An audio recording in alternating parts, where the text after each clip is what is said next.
ಕರ್ನಾಟಕ ಸೇನೆ ಸಂಘಟನೆಯ ವತಿಯಿಂದ ಹುಬ್ಬಳ್ಳಿ ತಾಲೂಕು ಅಧ್ಯಕ್ಷರಾದ ಬಸವರಾಜ ಸಾಲಿ ಅವರ ನೇತೃತ್ವದಲ್ಲಿ ಹುಬ್ಬಳ್ಳಿ ಧಾರವಾಡ ಮಹಾನಗರ ಪಾಲಿಕೆಯ ನೂತನ ಮಹಾಪೌರರಾದ ಶ್ರೀಮತಿ ದುರ್ಗಮ್ಮ ಶಶಿಕಾಂತ್ ಬಿಜವಾಡ, ಉಪಮಹಾಪೌರರಾದ ಶ್ರೀಮತಿ ರತ್ನಾಬಾಯಿ ನಾಜರೆ ಅವರಿಗೆ ಸನ್ಮಾನಿಸಲಾಯಿತು.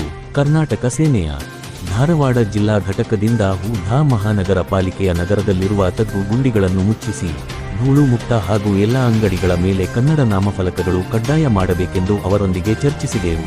ಈ ಸಂದರ್ಭದಲ್ಲಿ ನಕಾಸೆ ಧಾರವಾಡ ಜಿಲ್ಲಾಧ್ಯಕ್ಷರಾದ ಬಸವರಾಜ ದೇವರಮನಿ, ನಕಾಸೆ ಉತ್ತರ ಕರ್ನಾಟಕ ಪ್ರಧಾನ ಸಾಮಾಜಿಕ ಜಾಲತಾಣ ಶೀತಲ್ ಮಲಗಾವಿ, ನಕಾಸೆ ಹುಬ್ಬಳ್ಳಿ ತಾಲೂಕು ಅಧ್ಯಕ್ಷರಾದ ಬಸವರಾಜ ಸಾಲಿ, ನಕಾಸೆ ಧಾರವಾಡ ಜಿಲ್ಲಾ ಯುವ ಘಟಕದ ಅಧ್ಯಕ್ಷರಾದ ಅನ್ವರ್ ಬಡೆಖಾನ್ ಮತ್ತು ನಮ್ಮ ಧಾರವಾಡ ಜಿಲ್ಲಾ ಘಟಕದ ಸಮಸ್ತ ಪದಾಧಿಕಾರಿಗಳು ಉಪಸ್ಥಿತರಿದ್ದರು.